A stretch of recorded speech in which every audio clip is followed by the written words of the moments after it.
Hier, aux alentours de 16h, un touriste australien de 59 ans a été attaqué par un requin à environ 150 mètres de la plage. Il s'agit de la 3e attaque de squale en l'espace de 3 semaines dans la même zone. En plus de la campagne d'abattage et le recours au drone pour repérer les requins, la mairie de Nouméa a prononcé la fermeture à la baignade et aux activités nautiques des plages du Château Royal, de Lansvata, de la baie des Citrons, de l'île aux Canards, du coin de beach de Magenta, ainsi que de la baie de Sainte-Marie, et ce, jusqu'à nouvel ordre. Je vous le disais en titre, les autorités ont retrouvé des restes d'humains dans le ventre d'un requin bulldog de près de 2,90 mètres. Il pourrait correspondre à la victime de l'attaque survenue dimanche à Nouméa. Les études médico-légales sont en cours selon le parquet qui déplore la diffusion de photographies irrespectueuses sur les réseaux sociaux.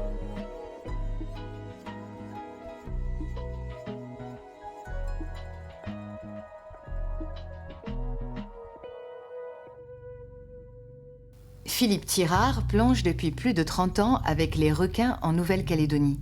Sa passion l'a conduit à l'écriture d'un livre et à réaliser des autopsies sur les attaques de requins ayant blessé des humains. Alors le requin-tigre, c'est un requin qui est relativement abondant depuis peu en Nouvelle-Calédonie. Moi je me rappelle au début, on avait toutes les peines du monde à en voir, même au début on en pêchait, même pour l'IRD, et pas spécialement des requins-tigres, mais des requins. On se servait de leur viande pour appâter des casiers profonds, pour faire des expériences. Et on attrapait très très peu de requins-tigres. Si on en attrapait un tous les 2-3 mois, c'était le bout du monde, quoi. Alors que maintenant, il paraît, on n'a pas de données exactes, mais il y en a énormément, quoi, devant Nouméa. Ah, le tigre, c'est un requin qui peut manger n'importe quoi. D'ailleurs, on dit que c'est un charognard opportuniste qui exploite tout son environnement. Il se nourrit d'oiseaux, de serpents en majorité. On en retrouve toujours dans les contenus stomacaux. Même dans le dent de la mer, il y avait une plaque d'immatriculation. C'est pas impossible, il mord à peu près tout ce qu'il trouve. Le requin bulldog était peut-être un peu plus sélectif. Et aussi, tous les deux se nourrissent d'autres requins. Là, le coup de dent qu'il a sur le cul, tout frais. Ils sont placés en haut de la chaîne alimentaire, mais il y a des requins qui font partie de leur menu. Claude Maillot travaille comme médecin légiste sur les morsures de requins. En étroite collaboration avec Philippe Tirard, ils ont réalisé des études statistiques sur les attaques en Nouvelle-Calédonie. Nous avons colligé depuis 1958 67 attaques de requins en Nouvelle-Calédonie jusqu'à 2020. C'est l'objet de notre dernier article. On en serait à 72 aujourd'hui, avec 13 cas d'attaque mortelles. Donc on a comme principal responsable d'attaque d'abord le requin-tigre.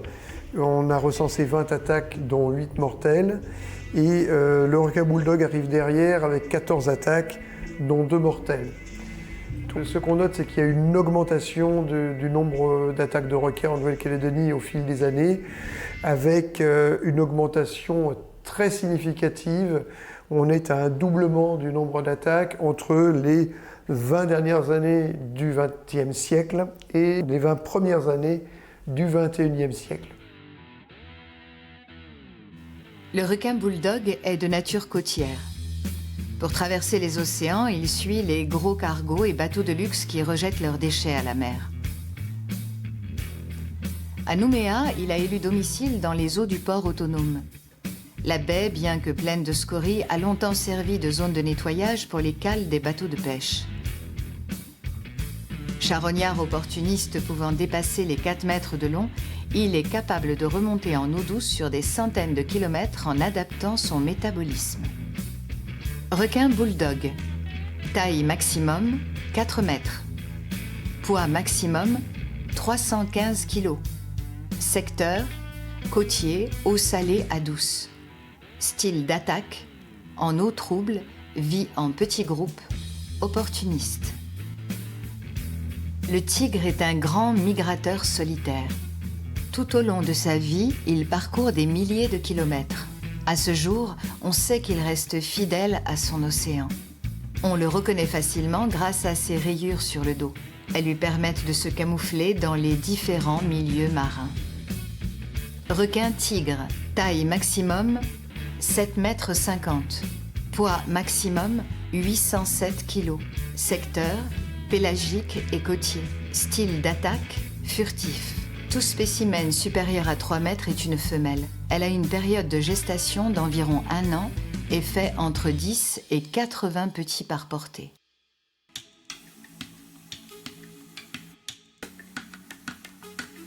Pour le peuple kanak, le requin est un animal totem qu'il faut respecter. Une incarnation de l'esprit des ancêtres venus nous rendre visite.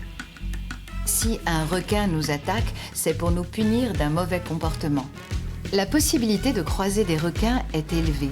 Au nord de Lifou, il y a un platier où l'on organise des sorties de plongée, pour la joie des touristes. Je dirais qu'il faut peut-être poser la question au requin, pourquoi il choisit l'endroit. Mais à mon humble avis, il y a souvent des endroits qui s'y prêtent parce que il y a la tranquillité des eaux, c'est-à-dire à l'intérieur d'un platier. C'est ce qui se présente là-bas dans la réserve naturelle.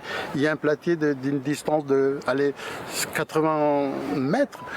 Et à l'intérieur de tout ça, il y a à manger. Donc les bébés requins, ils viennent dès qu'ils sont mis bas, ils se baladent des allers-retours, ils mangent jusqu'à qu'ils vont prendre assez de force pour sortir de là et continuer son périple. Peut-être très près, il y en a des sédentaires, il y en a qui font le voyage en suivant le courant et revenir après pour mettre bas dans des endroits qu'on appelle leur cervelle.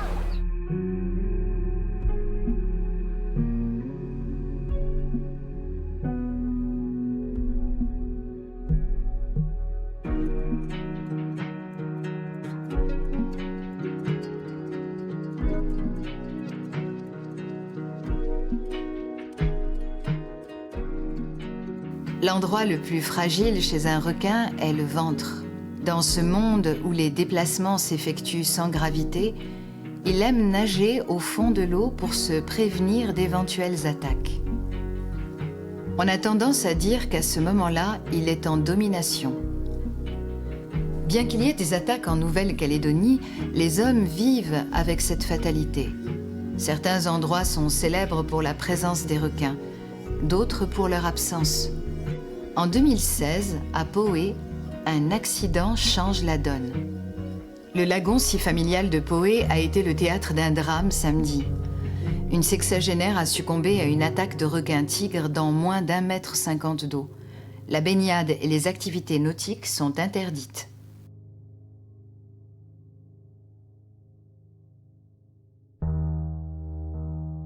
Agathe, vétérinaire à Moindou, a été impliquée dans les événements qui en ont découlé. Depuis cet accident tragique, elle fait partie de l'équipe de sapeurs-pompiers ayant traqué et pêché le requin. Quand il y a eu l'accident à Bourail, j'étais vétérinaire sapeur-pompier. Donc du coup, forcément, ils ont fait appel à moi, les sapeurs-pompiers, dans le cadre de leur intervention. Et le fait d'avoir un veto, ça donnait aussi et une caution scientifique et une caution sur le bien-être animal. Ça fait partie de nos missions, justement, de tout ce qui est environnement et protection des personnes. Le capitaine des pompiers, Laurent Thomas, était en charge des actions de pêche visant à préserver la sécurité des habitants. Tous deux ont participé aux premières actions de pêche et balisage de requins dans le lagon calédonien.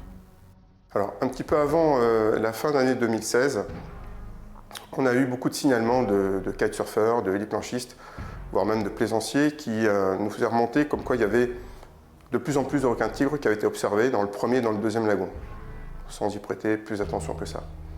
Lorsque l'incident est survenu, on avait un témoin qui a sorti Madame Malignon et qui nous a expliqué très clairement quel était le comportement du requin et surtout une caractéristique bien précise, c'est qu'il avait une tache. Donc c'était pas un grand requin et il avait une tache très claire sur l'arrière de la queue.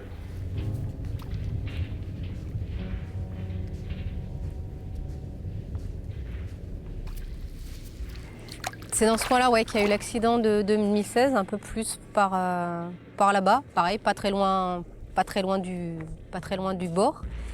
Et on était tous atterrés parce que dans Poé, c'était un peu une piscine naturelle, donc jamais on aurait imaginé qu'il pouvait y avoir un accident mortel à Poé, même déjà ne serait-ce qu'une attaque ou un accident.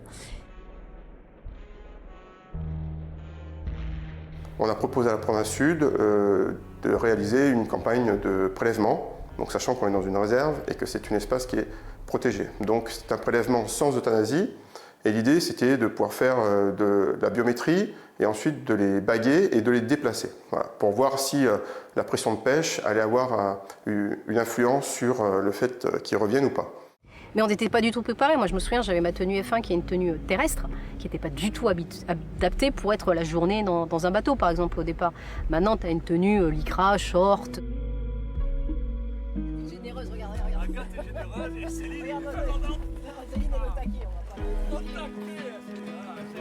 À l'époque, c'était vraiment pareil. Je me souviens, le matin, on arrive, on était tous un peu... on savait pas trop ce qu'on allait faire, on savait pas trop comment ça allait se passer. Mika, il savait pêcher, mais pêcher un poisson, mais sans le faire mourir, enfin, le maintenir en vie, etc. Il est pêcheur.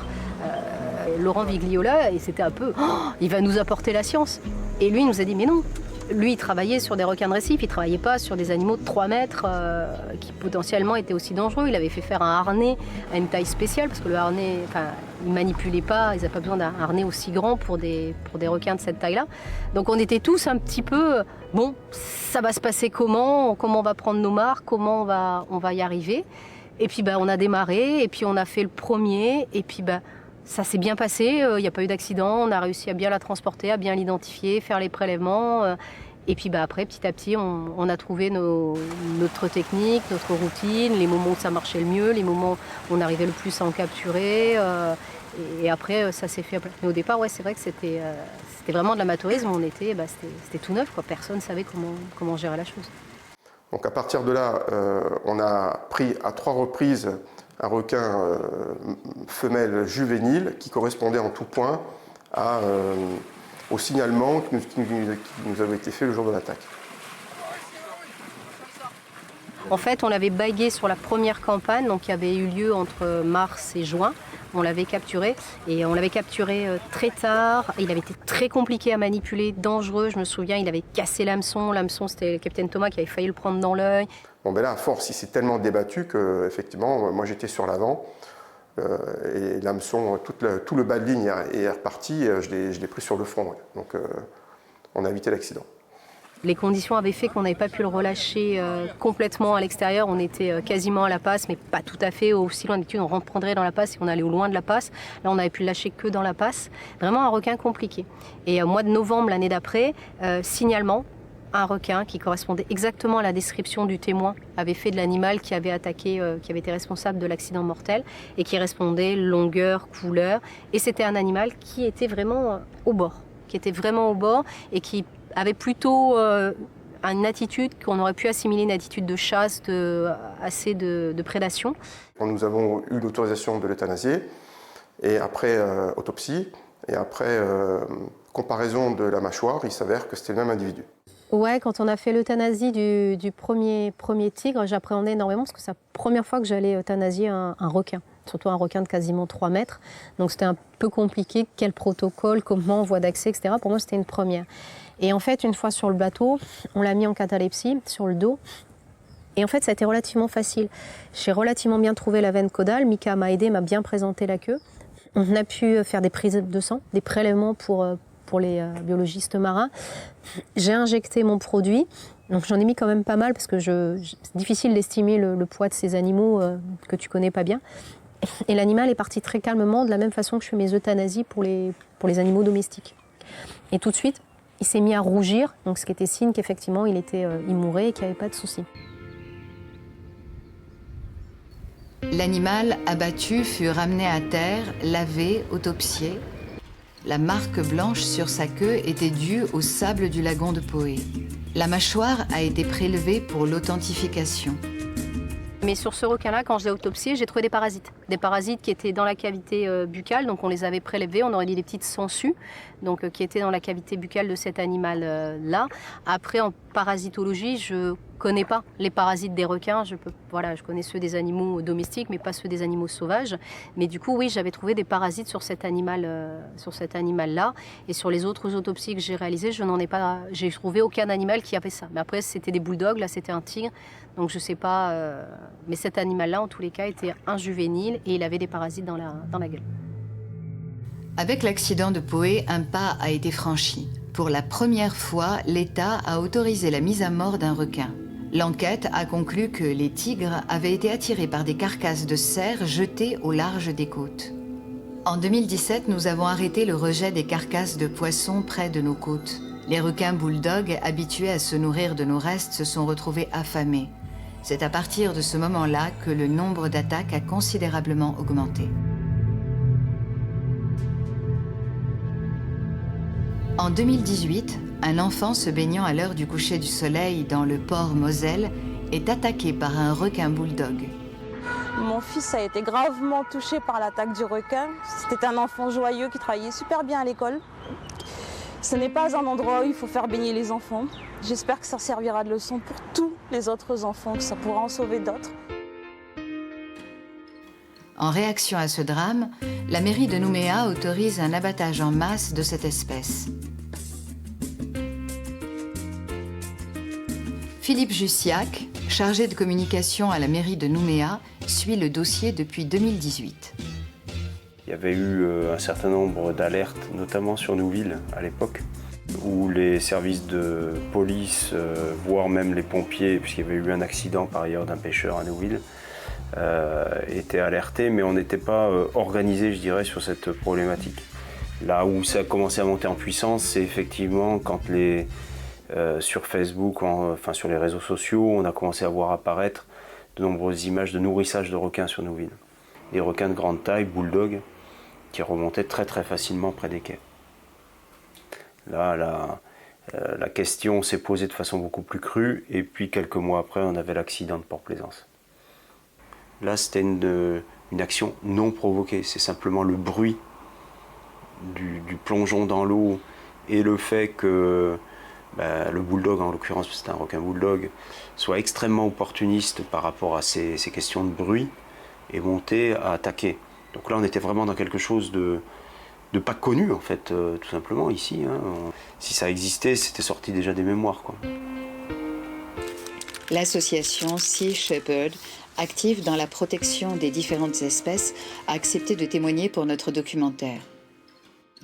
Ses membres organisent des actions de sensibilisation avec la population et ont été très impliqués dans le symposium, une réunion regroupant tous les acteurs de Nouvelle-Calédonie travaillant en lien avec le secteur marin.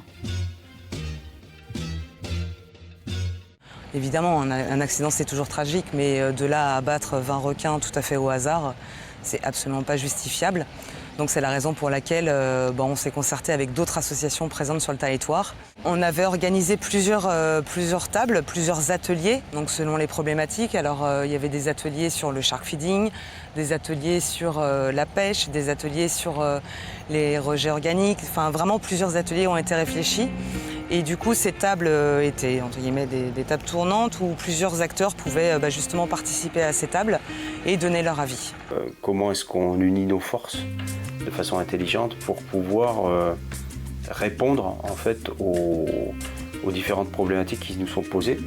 La problématique des rejets organiques, la problématique des eaux usées, la problématique de la surpêche potentiellement, la problématique de quelle est la place du requin en Nouvelle-Calédonie, donc autant d'un point de vue européen que d'un point de vue mélanésien.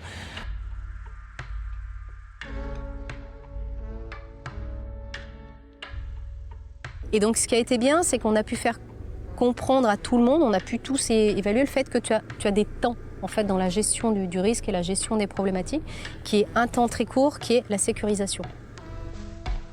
Un plan d'alerte requin a été mis en place, s'inspirant des travaux effectués en métropole et à La Réunion. Donc une personne qui fait le 18, qui va tomber sur le centre de traitement des appels et qui dit qu'il a un problème. Il est dans la bande littorale des 300 mètres d'un îlot de compétences cadastre ville de Nouméa.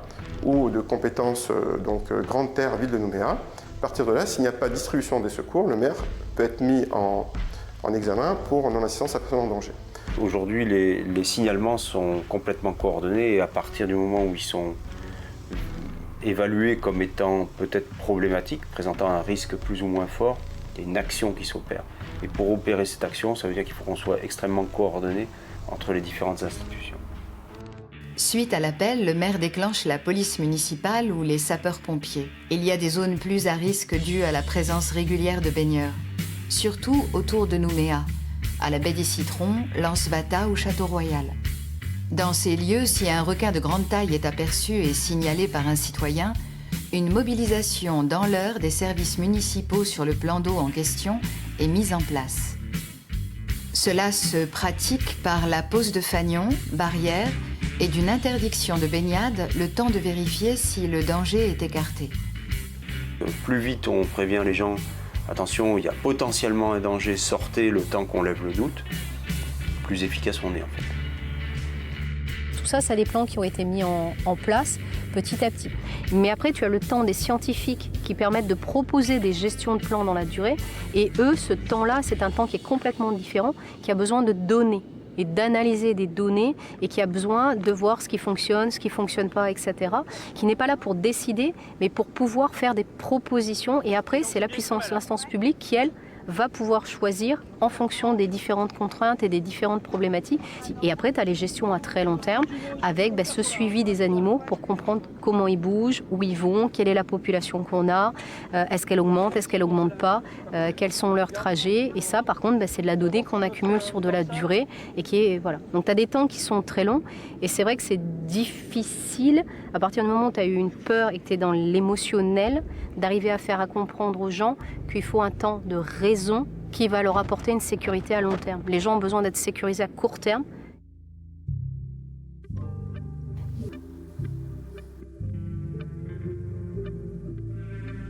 Lutter contre le danger des requins n'est pas immédiat. Cela prend plusieurs années pour en ressentir les effets.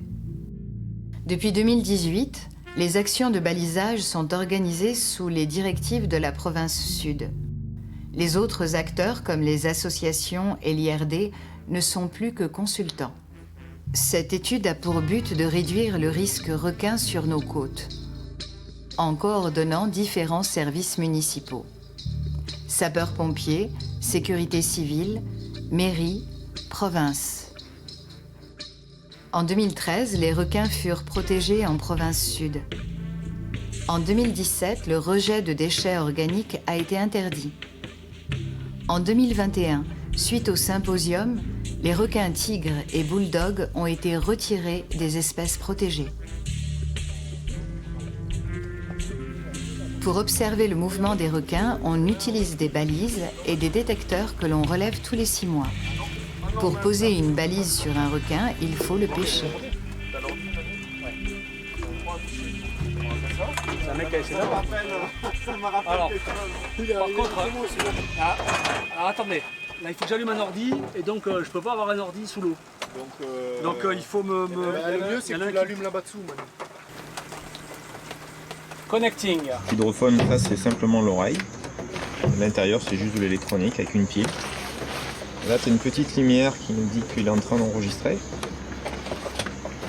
Et voilà, quand on met la clé Bluetooth, elle va se mettre en continu, ça veut dire qu'il est en position Bluetooth tout simplement. Et si je l'enlève au bout d'un certain temps, il va plus être en Bluetooth.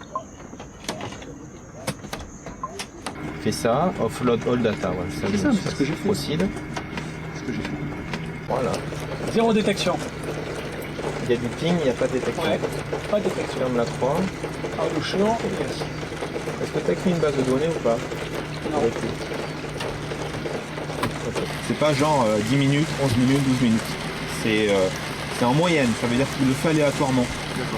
Donc si tu as 2 requins en même temps, ils émettront pas en même temps justement parce qu'il y en a un qui va, je sais pas, le faire à 11 minutes et 10 secondes et l'autre 11 minutes et 25 secondes. Il y a forcément un moment de décalage. Voilà. C'est pour ça que tu peux pas mettre non plus 50 requins marqués près du même hydrophone. Tu peux avoir des fausses détections. Donc en fait on retient une détection, on dit si on voit un animal là, une fois, et c'est tout. On dit c'est à tous les coups c'est une fausse. Ouais. Maintenant si tu as un hydrophone ici, un hydrophone là-bas et un autre là-bas, comme ils émettent toutes les minutes, et qui passent une fois, et puis une fois, et puis une fois, j'ai eu ça avec des requins gris qui ont remonté toute la côte ouest. De Nouméa jusque dans le nord. Hein. On les voyait passer sur toutes les passes. Bon là tu dis c'est bon, je garde.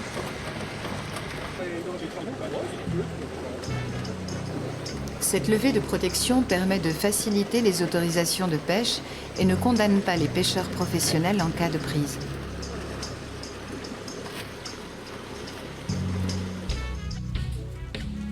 Le particulier, limité à 40 kg de poisson, ne peut pêcher de requins aussi gros sans risquer une amende. La pêche au requin n'est pas forcément compliquée. On y déploie une palangre avec des bouées et on amorce avec de la bonite. Dans le cadre des pêches scientifiques, les lieux divergent et les résultats peuvent être aléatoires. Le requin immobilisé ne peut pas respirer. Alors toutes les heures, on remonte les lignes pour vérifier les appâts. Fais un petit coup d'arrière, Manu.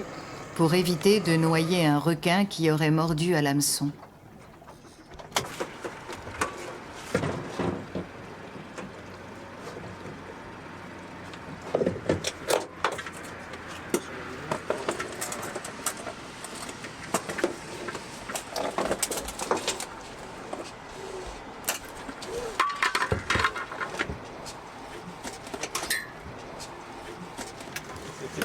Des marques de dents permettent une estimation de la taille de l'animal.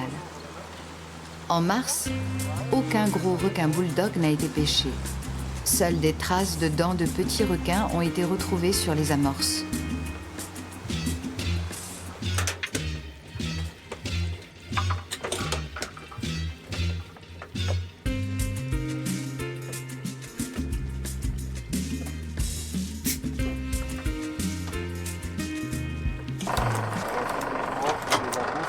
Non, je peux pas ralentir doucement. Ouais.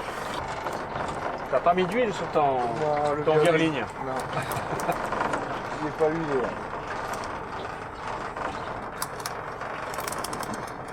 Ah bon, je l'avais même pas vu. Ouais, mais t'as pas les couleurs. Et l'objectif, c'est d'aller jusqu'à la pointe Beauvise, de l'autre côté de la Béma. Alors t'as un truc comme ça, pas à pic. Et puis là-bas, tu peux chercher les 40, voir les tasards, quoi. C'est bruyant. Et après, tu as les gestions à très long terme avec ce suivi des animaux pour comprendre comment ils bougent, où ils vont, quelle est la population qu'on a, est-ce qu'elle augmente, est-ce qu'elle augmente pas, quels sont leurs trajets. Et ça, par contre, c'est de la donnée qu'on accumule sur de la durée. Est-ce que nous voulons une étude dont les résultats soient fiables et reconnus ou une réflexion rapide que n'importe qui pourrait contredire en 5 minutes? En analysant les mouvements sur plusieurs années, nous nous rendons compte que les requins ne sont pas forcément sédentaires. Ah, le 8805 est passé là. C'est lequel celui-là? C'est un zébré? C'est un... Non, c'est un bulldog. Alors... En fait, c'est la première fois qu'on le pose dans la baie de Dumbéa. Alors, après, on est dans une baie... profonde, c'est-à-dire bien à l'intérieur des terres. On n'est pas très loin du port. Un poisson comme ça peut faire 40, 50, 60 km par jour. Donc il met pas longtemps s'il y a quelque chose qui l'intéresse. Et de toute façon, ce sont des animaux qui patrouillent, en particulier la nuit, pour se nourrir. Il est évident qu'il y a des requins qui passent à cet endroit-là. L'inquiétude, c'est quand on pose la palangre, c'est qu'on fait de la pêche. Et donc, plus la densité est faible, moins on a de chance d'interagir entre l'appât et l'animal. Et puis quelquefois, le requin peut être là, les requins peuvent être là, mais ne sont pas en phase d'alimentation.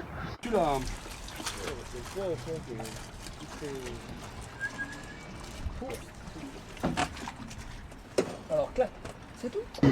Le comportement des requins et leur présence sur le site varie énormément selon les individus. On en a qui... au niveau du port, on en a un, et il est là pendant 9 mois, disparu 3 mois, là pendant 9 mois, disparu 3 mois. Ça fait la 3e fois qu'il nous fait ça. Et donc ça, ce sont des mouvements qui sont certainement dus à la reproduction. Donc des animaux qui partent très loin se reproduire, ou qui partent pas très loin, et qui reviennent immanquablement à un endroit où ils savent qu'ils ont normalement de la nourriture, en l'occurrence le port. Bonjour. Bonjour. Bonjour, toutes les bouées. En fait, il y a une opération de marquage de requins et donc toute la zone est interdite à la navigation. Un marquage de requin. Ouais. La zone interdite à la navigation, c'est quoi? C'est entre les bouées et l'îlot? Là, vous habitez le coin, vous êtes... Là-bas. Ouais, en face. C'est un coin. Ok. Bon, voilà, en tout cas, vous êtes informé Ok, d'accord. qu'il y a une interdiction de navigation nautique autour de l'île aux Chèvres. Nautique autour des chèvres, Ouais. ça marche? Allez, bonne journée. Dans combien de temps? Juste la journée. Aujourd'hui? Ouais. Jusqu'à 15h. Merci. La dernière fois, par exemple, on a fait du marquage non pas à mètre, mais à crouy, donc juste à côté. Et on a ciblé du tigre et on a fini par en attraper deux. Ça a été un peu compliqué. Donc on sait que crouy, c'est suffisamment près pour que dans un quart d'heure, même pas en 10 minutes, il passe de crouy à l'îlomètre sans aucun souci. Mais effectivement, la difficulté, c'est surtout l'attraction avec les appâts. Et par exemple, quand on fait une pêche, on interdit les usages, on fait émettre un arrêté interdisant la navigation des usages par les affaires maritimes et par la mairie, tout ce qui est baignade dans la zone des 300 mètres. Quoi.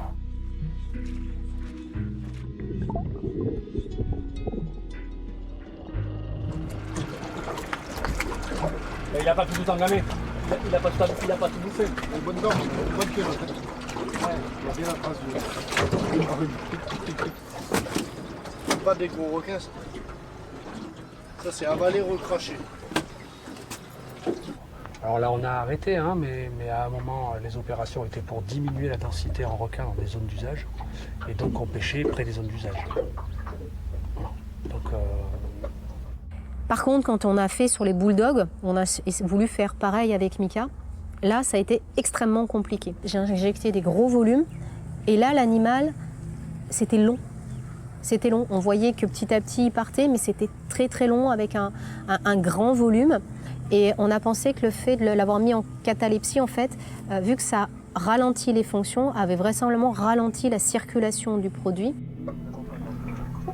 on veut diminuer la densité, mais on les attire, et donc l'attraction, elle n'est pas instantanée et elle n'est pas à durer, elle va durer un certain temps. Donc voilà, tous ces équilibres-là sont importants à trouver. On fait une section de l'artère caudale et on provoque une hémorragie rapide, massive, pour vraiment tuer l'animal. Et vu qu'il est en catalepsie, normalement, il est déjà vaseux et en fait, il va s'endormir avec une hémorragie. Le problème, ça va être de l'évaluation de celle qui est la moins douloureuse, la plus rapide, la plus éthique. Et c'est là où c'est difficile parfois d'évaluer. Quand tu pêches un poisson, tu ne te poses pas trop la question. Là, sur ces grands animaux-là, mine de rien, on se pose la question.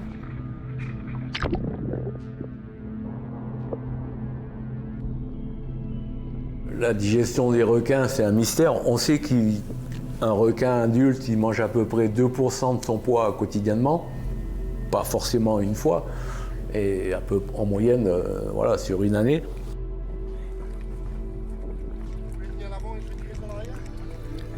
Le requin est un animal sensible, stressant facilement.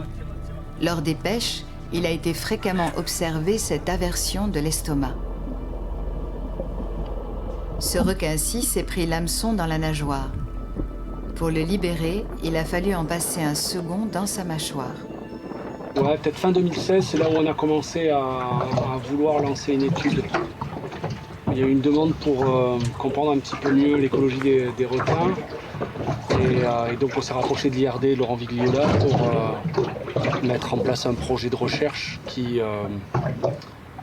complétait ce qu'il faisait déjà par ailleurs, parce que lui étudiait les requins dans les îles éloignées, entre Casto et à Surprise. Donc il avait un travail sur les requins gris, et donc utilisait les méthodes des hydrophones et du marquage de requins pour voir leur déplacement.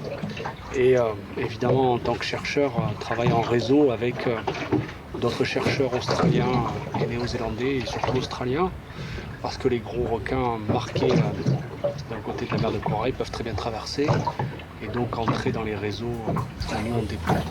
Ça reste de la pêche et il n'y a pas moyen, si on ne veut pas trop déranger en fin de compte tout ce qui se passe autour et avoir une action directement dérangeante via l'écosystème, ça reste des actions de pêche comme on met en œuvre aujourd'hui qui sont certes pour certains dérisoires, c'est une goutte dans l'océan, mais c'est justement aussi le but d'avoir une interaction très faible pour pouvoir voir ce qui se passe en temps réel et comme si on n'était pas là. Mika est pêcheur de requins. C'est son père qui lui a transmis les connaissances. Il utilise des hameçons à thon. Cette technique permet de pêcher le requin sans abîmer la mâchoire. Avant, il les pêchait pour leurs dents, maintenant pour les baliser.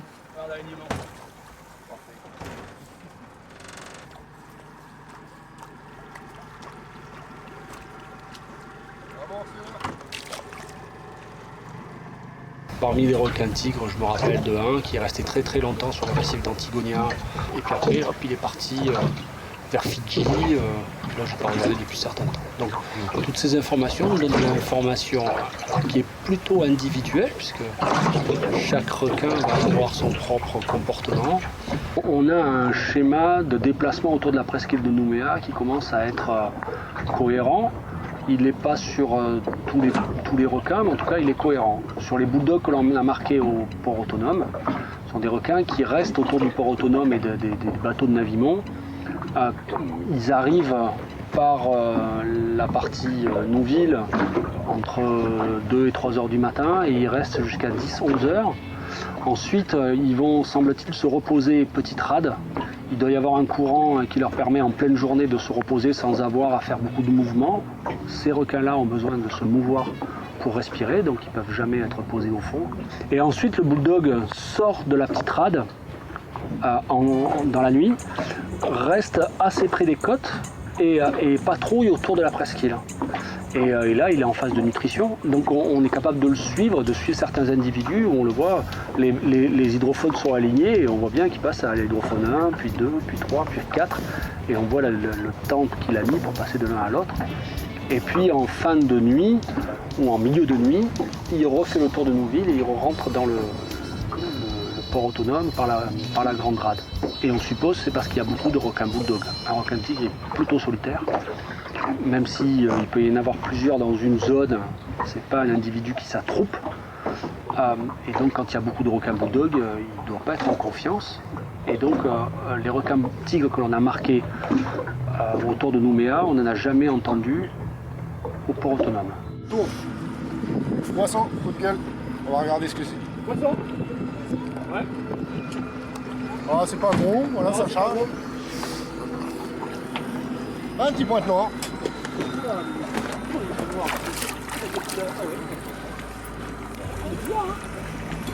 Laisse tenir ça. Donc le bulldog reste, mais ça, on le savait par la littérature, hein, très côtier. Le tigre, un peu moins. Et puis on en a marqué un particulier, c'est un requin citron, qui lui bouge tout le temps. Lui, on le voit tourner autour de Nouméa. Alors il a un peu le même habitat que le bulldog, même s'il peut aller sur les îlots, mais lui il bouge beaucoup plus rapidement et il n'est pas inféodé à un endroit. Il est capable de rester 2-3 jours sur une baie et puis bouger. C'est un comportement qui est vraiment différent.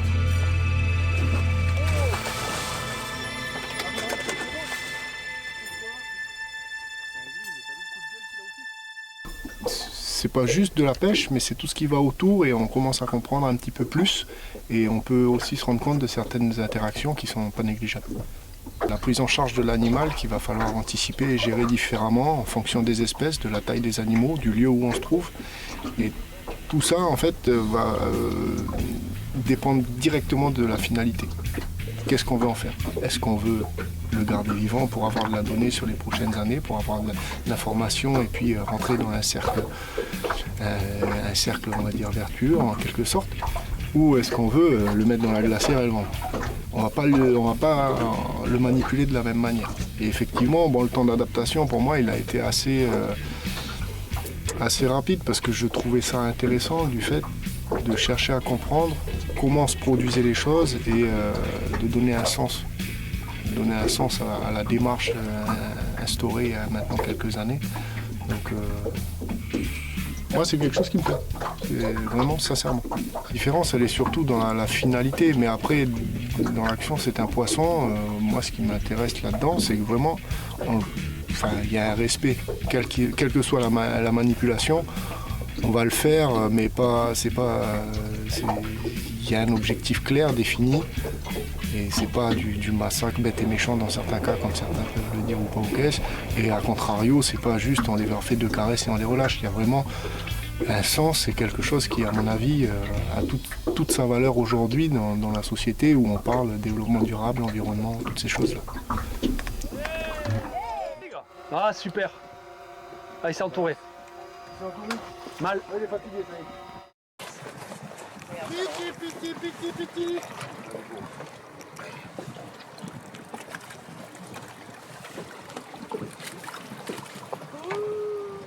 Là, il faut pas tomber. Là, c'est pièce. Ah ouais, et puis c'est pièce et puis c'est colère. Nous vivons ensemble depuis des millénaires. Mais voilà à peine une 50aine d'années que nous sommes entrés en observation réelle avec eux. Grâce au matériel de plongée, aux caméras sous-marines, nous commençons à interagir avec le milieu marin. Comme nos ancêtres découvrant la Terre, nous approchons les mammifères marins inoffensifs et nous nous retrouvons confrontés aux prédateurs des mers. À ce jour, nous n'avons jamais observé une surpopulation de requins mettant un lagon en difficulté. Le harnais, les gars. Leur menu favori, la tortue, permet de lutter contre l'érosion des côtes. En dévorant ce joli herbivore, le requin permet au fond algueux de proliférer, retenant le sable. Des fois ça se passe bien, mais souvent ça prend 2-3 essais. Non, vas-y. Appuie-toi dessus. Voilà, très bien. Tu bouges pas. Ça me va bien.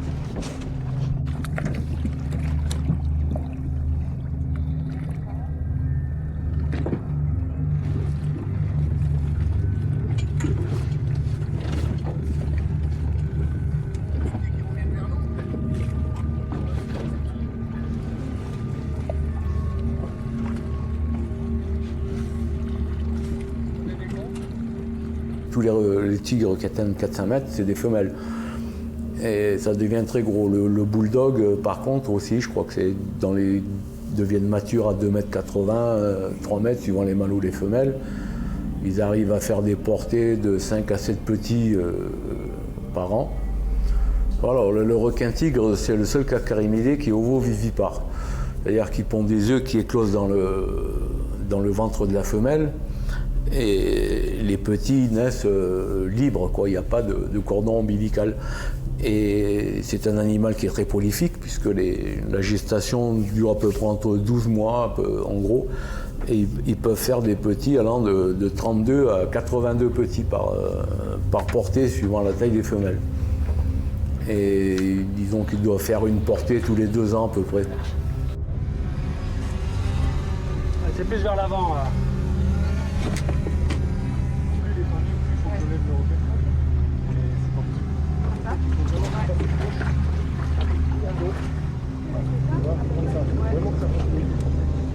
Voilà, à la limite j'appuie, Céline tu pousses. Bah là c'est pas mal, non? Là c'est pas mal. Et voilà. Avec ces dents homodontes là, qui sont en forme d'encoche et vachement tranchantes, c'est un peu comme un sécateur. Ça peut couper des os et pas les casser comme les autres espèces de requins. Et souvent, si on voit dans des blessures un os qui est cisaillé comme un sécateur, c'est pratiquement certain que c'est un requin-tigre.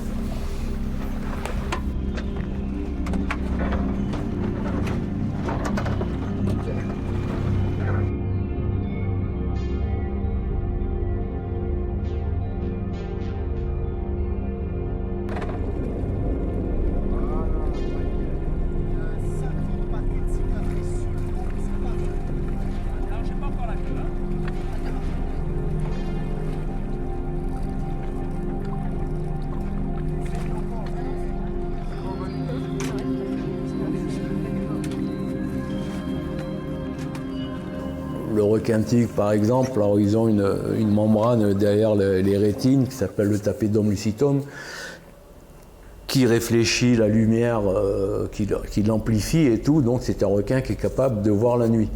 Mais ils ont une vision qui est très bonne le jour, la nuit, hors de l'eau et en contraste. Ça va? Ah oui, moi c'est bon. Il est passé au morceau. Ça c'est une entaille qu'ils ont et c'est une des mesures qu'on fait. Donc tu mets sur la partie dorsale de la courbure et tu vas jusqu'en haut de la partie supérieure de la queue. Allez. Vas-y, Fifi. C'est bon? Il est bon. Tu peux lâcher là? Tu peux lâcher, tu peux lâcher. Je lâche. Lâche. Ouais, vas-y, la c'est bon. Il a démarré? Je sais pas, je pense. Alors, chacun retient une. 3,74, on est à 3 là. 3,74. C'est bon, je n'ai plus. Ouais, il est à 4 mètres là. 4 mètres. Il y a plus que ça.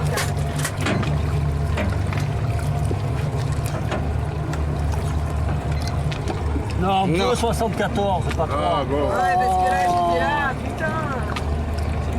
putain. Non, mais tout à l'heure on s'est trompé, vous avez mis un mètre de trop. Hein. Mais non. 3,02. Et il est 3 fois plus long que l'autre. Mais non. Non. L'autre, il faisait moins de 3 mètres à la base. Oui, à la base, il faisait 250. 3,48. C'est un vieux. Non. Ah, mais mais je te dis. là, À droite. L'autre gauche. ça déchire. Ça va À droite. Voilà, là c'est bien. Là, ça va déchirer.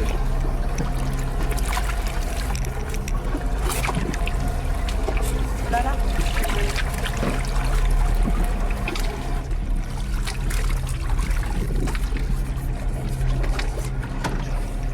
T'as préparé le tac? Ouais, oui.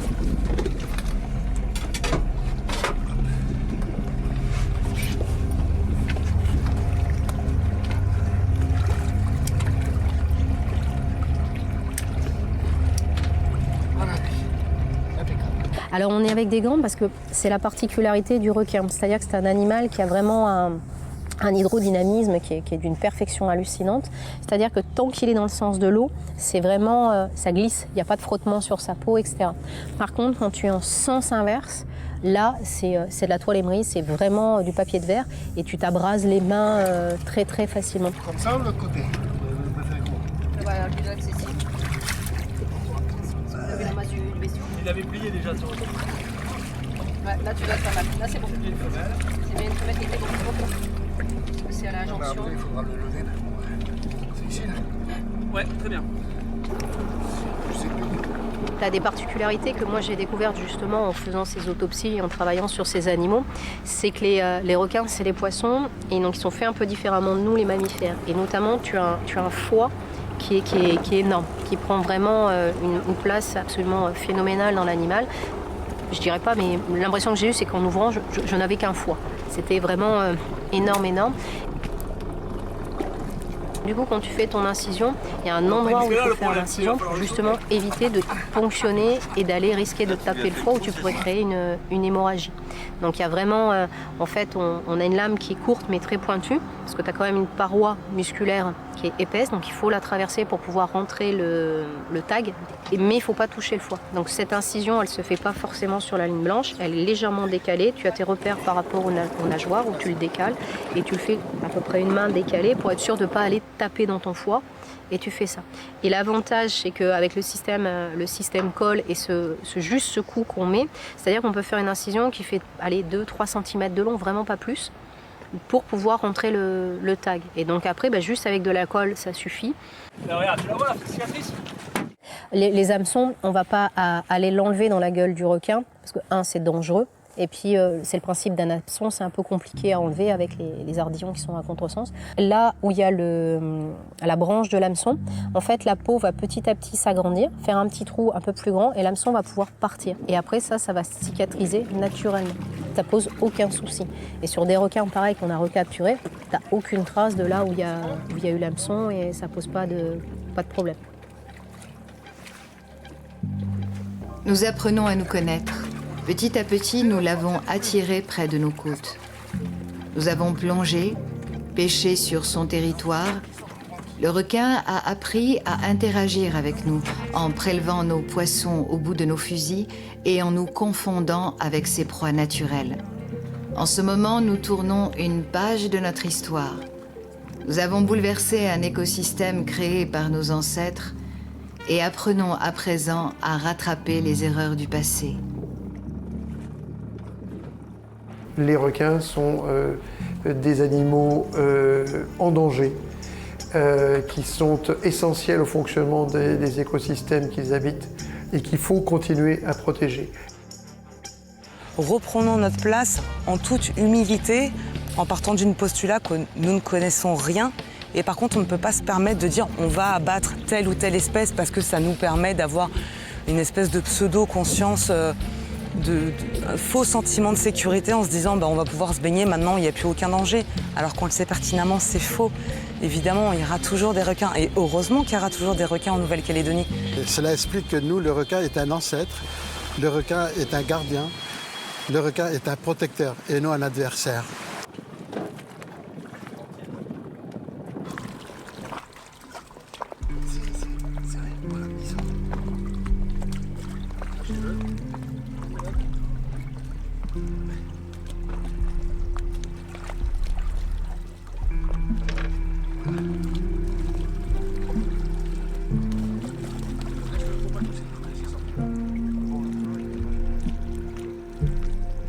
Pendant longtemps, j'ai eu ce défaut de me dire que l'homme était un animal comme les autres. C'est un mammifère, c'est un animal comme les autres. Non.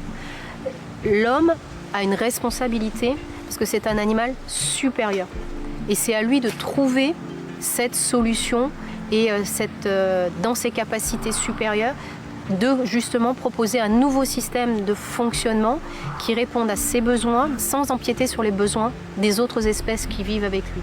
Et je pense que ça, c'est vraiment la mission de l'homme et c'est à grand pouvoir, grande responsabilité.